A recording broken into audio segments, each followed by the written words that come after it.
Hey everybody, John here from JonLoomer.com and Jon Loomer Digital on Facebook. Here with the second ever edition of my video blog. I feel like this is like my old podcast. I say my old podcast started like 6 or 7 months ago, but it had no name in the beginning. It's kind of the case here. No real name for this video blog. I don't know if you need a name. If you've got any ideas, let me know. I'm actually recording this on Tuesday for publication on Thursday. And so if you follow along my Facebook page, and make sure you do, once during the week I will put out a quick post saying, hey, like this one today, ask me anything. I'm looking for questions to answer in this week's video blog podcast. Ask away. So I asked it a little bit earlier than I probably normally will because I've got to get ready for a trip. I'm actually going to Louisville, Kentucky, tomorrow. I say tomorrow, I mean Wednesday, for meeting with the client Thursday, Friday. It's a long time client. I've been working with Jockey Club, horse racing, for the last about a year now, and it's kind of a convergence of two worlds regarding they're wanting to get into fantasy sports and involving in the Facebook app and marketing of, I say it's convergence of two worlds because it's similar to like the old life I once lived. I worked for the NBA. So it's an interesting project, and I'm looking forward to heading out there. I've never been to Louisville as far as I can remember. So today, last week, and it's going to be the same format as last week. I'm just going to answer your questions for the most part. And last week I ended up going a little bit longer than I wanted to. I went about 20 minutes. I'm going to try really hard to keep this thing to 15, but we'll see. But so basically I have about 4, maybe 5 questions. One of them is pretty quick. And that's what we'll do. All right, let's start from the top. Again, I'm going to pick and choose these questions. If I'm not answering your question today, it could very well mean I'm answering it on the podcast. All right? So the first one, Alyssa or Elisa, apologize either way. Okay, how do you prove social media ROI? Oh, that's the big one. That's a tough question. All right. So there are a lot of people. Let me say a couple things. Number one, there have been a lot of people who have attempted to create a formula around social media ROI. And I don't buy into that. And the reason for that is there's certain things you simply can't measure.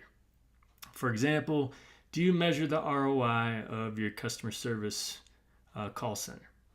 Do you measure the ROI of, some people have like a get satisfaction page or something like that where they answer customer service questions, like a dynamic FAQ. Do you measure the ROI of that?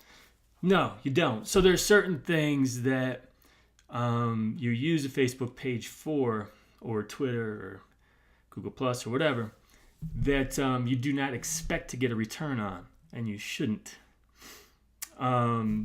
So that said, I have said that 2012 for me was, especially with my page, kind of a year of experimentation and whatnot, trying new things.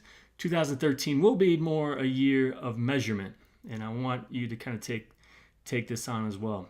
So, for example, you should know how much it costs to maintain your Facebook page every month. So that includes what your time is worth, or if you're hiring somebody to manage the page, should include any tools you're paying for, like a Short Stack or an Agora Pulse, any Facebook advertising you're doing. So you should have a general idea of what all that costs. And you should also start tracking. I've not been doing a very good job of that. Like I said, this is going to be more what I'm going to be doing this year. When you set up landing pages to collect information or to drive purchases, to give yourself a better sense of where those people are coming from, Either set up unique pages that are only driven to from Facebook, or use tracking links, etc. to start tracking the revenue you're making through Facebook. Okay, so this is not to determine true ROI, because ultimately your return may still be negative when you add all this up, but it's to give you a point of reference. Because in the end, in particular advertising, I think if you really want to talk ROI, you should be focusing that more on advertising. And even then, there is some gray area, okay? Because just like with any advertising, how much of it is going to result in a direct sale? How much of it is going to result in sales down the road because of awareness that this ad draws, or because someone now likes your page as a result of that ad? So, but with advertising though, and I encourage you to go back and let me go show you. There's this great article written by Juliette Rule last week. My first ever guest post that was for compared revenue from Facebook offers versus promoted posts. Great article. If you haven't read it, please do so. She provides a formula for return on ad spend, ROAS, which was paid impressions over paid impressions plus organic impressions times revenue over spend. Okay, so that is one way to measure it, and so that's what I would encourage you to consider when running either promoted post or Facebook offer, something where you're driving people to make some sort of purchase. Okay, but you need to make sure you're able to track these things, in particular the revenue, which often isn't easy. Okay, so that's my answer. Again, I want you to start measuring things more and start comparing things relatively. Create a report of the things you do know, so how much you know you're spending, how much you know you're making. But I think it's dangerous to come up with a true ROI and say we are spending more than we're making, therefore it is a failure. So be careful with that, but indeed, yes, you should be tracking these things, is my recommendation. Great question. Great question. All right, next question from Christine Simpson. What is your opinion of the Facebook fail today? So you may be able to pick up what this is about through this URL. Essentially what it is there's this jewelry store that had a contest. They gave away, well, first of all, they had a contest that broke the Facebook rules, which is really not even mentioned as far as anything I saw. But it was like click like and share and mention that you liked and shared or something like that in the comments, and you can get win this ring, this great ring, which is valued like thousands of dollars or whatever. Ends up being that, I don't know if it was an owner or is at least an admin of the page that ended up winning. It was just awful because someone asked, how'd you win? And they commented about how they did it, and whoops, they commented as the page. How does that happen? So just a huge blow up. Ended up deleting the page. So number one, use an app, people. Seriously, use an app when you're running contests. None of this comment like kind of stuff. You can get shut down. I mean, they deleted their page anyways. It didn't matter. But it's just silly. Second of all, like anything else, honesty, transparency. Come on, it's ridiculous that this happened. I don't understand why it did. I assume the person, again, I haven't read too closely about this story. I can't imagine it was the owner unless they just decided, I guess it's always possible. But either way, if you're not honest, you're not transparent, if it's not going to come out this time, it'll come out eventually and you will be bitten. If you screw up, you're honest and transparent, and people are more likely to forgive you. This isn't a screw up, this is an attempt to deceive, and it's bad. So especially when you're using social media, people will bring these things to the light, and you will be screwed. So like anything in life, you can get ahead doing some and this is key here. This is very important in terms of Facebook marketing and like the way you grow and the way you do everything on Facebook. There's some ways to beat the system, get around the system. I often compare this to whether it be EdgeRank or with the Google algorithm. You can beat the system for a while, but eventually it will catch up to you. So with anything else, you got to be honest, you got to be transparent. If you do the right thing from start to finish, you will succeed. If you don't, you may succeed for a while, but you will be chopped down to size. So that's my thoughts on that one. Let's see here. Got a question from Nimrod Ganzarski. What's your take on answering or not, and how, to comments with complaints or creating bad publicity on a products page? This is kind of along the same lines. My answer to Christine. It's all public now, people. You either respond to this on your page and control the conversation. I steal this a little bit from my friend Marcus Sheridan. So if you're not listening to Marcus, if you're not reading to Marcus, make sure you do. He's the sales line at thesalesline.com. All right. So anyway, this is a matter. Do you control the conversation on your Facebook page or your website, or do you allow someone else to control it elsewhere?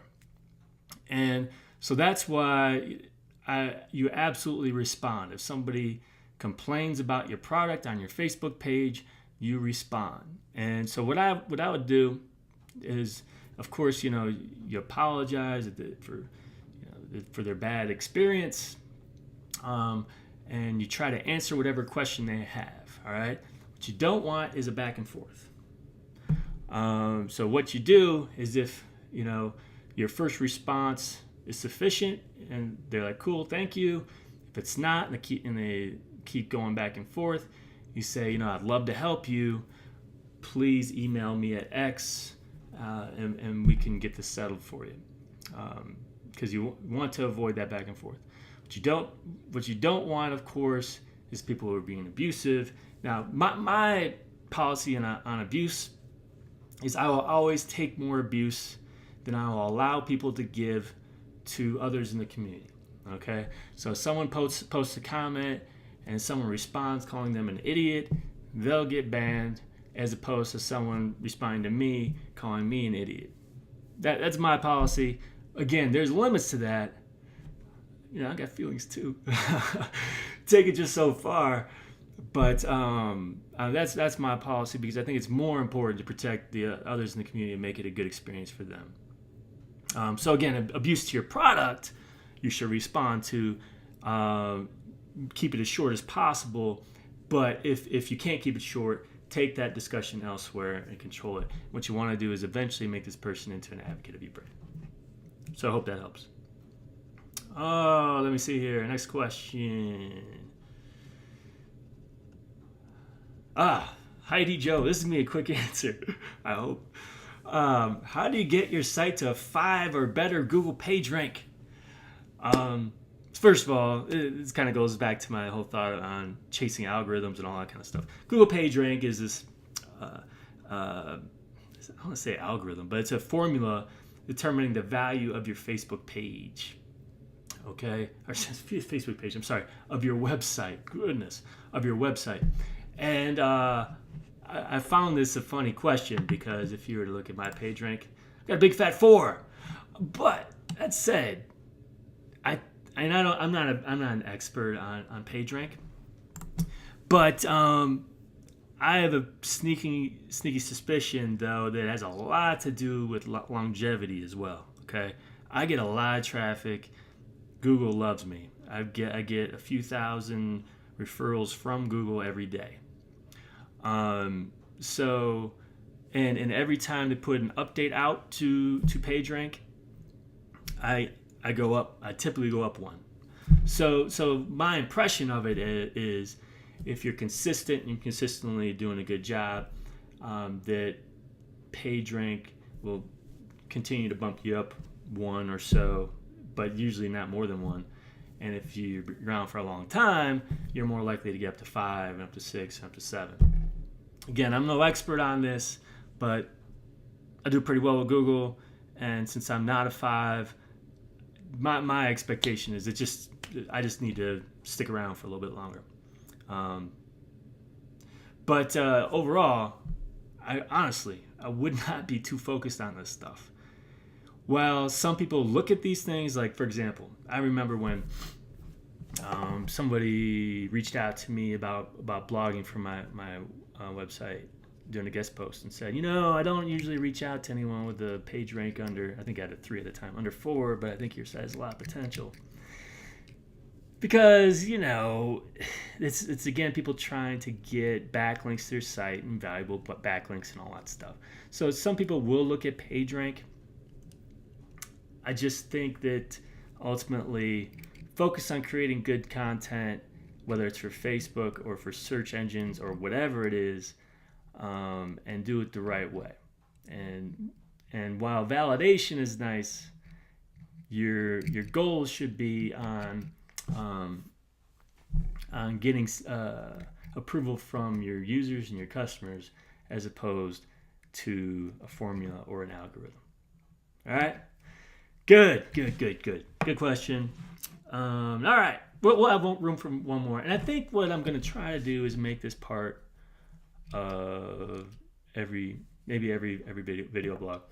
Anna Rebecca Hendricks, she's actually a friend of mine. Met her out at the allfacebook.com marketing conference, and she asked me, would you mind taking a look at my page and giving me some constructive criticism on it? Let me take a look. Anna's awesome, by the way. She's a blogger. She's a social media consultant. She's a designer.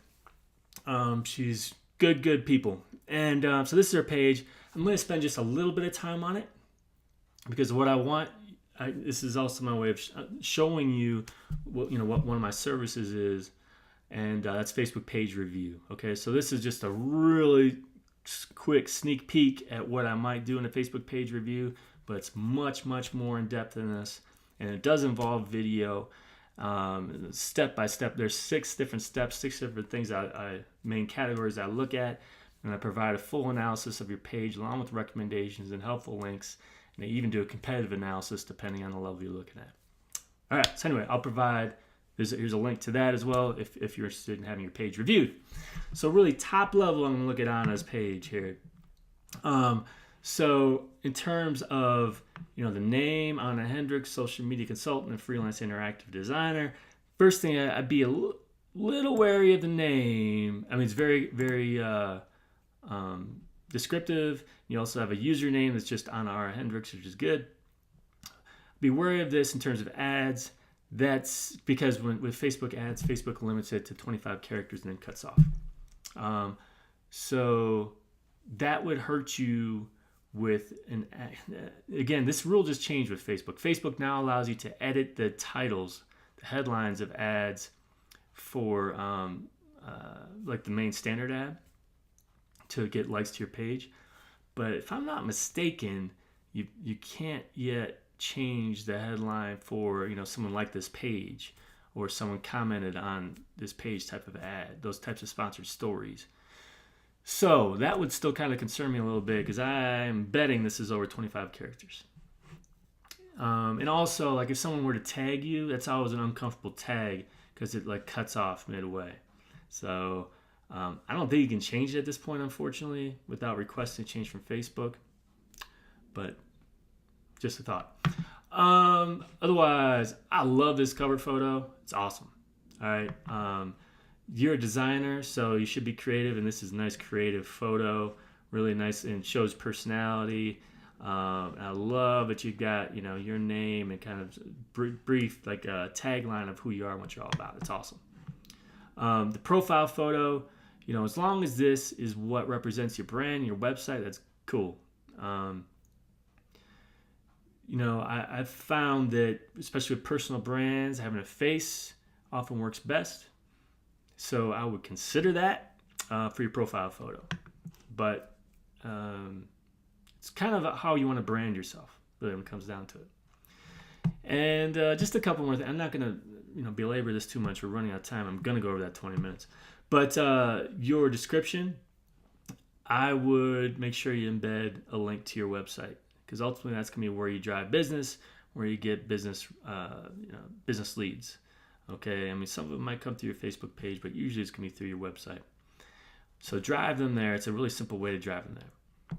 And then when you click on this, it just seems to me it's incomplete. Provide as much information in here as you can. Answer all the questions Facebook has for you.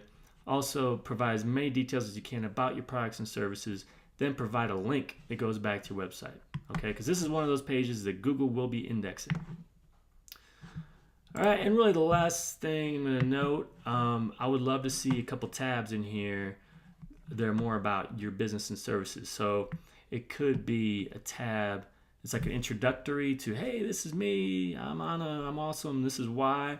And then maybe like a contact form or subscribe to my blog, that kind of thing.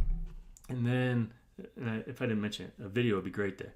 Another one would be, like I know you're an interactive designer, so having a portfolio of some of your work in a tab would be great. With the contact form, whether it's part of this tab or a separate one, a good one would be kind of a list of your services, and again, a way to get a hold of you, or buy a service from there, something like that.